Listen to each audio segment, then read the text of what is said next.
the most essential word in Japan. It's not just a greeting, it's an invitation to connect. Let's break it down. Respect. We begin by acknowledging the unique value of the person standing before us.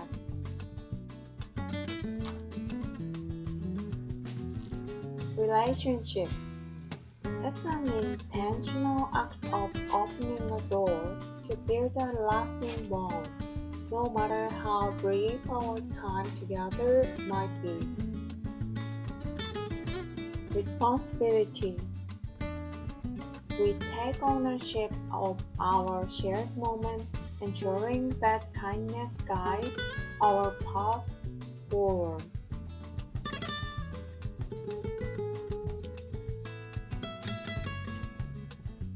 はじめまして。よろしくお願いします。When you meet someone new, say this to show politeness. It tells them you look forward to a good, harmonious connection with them.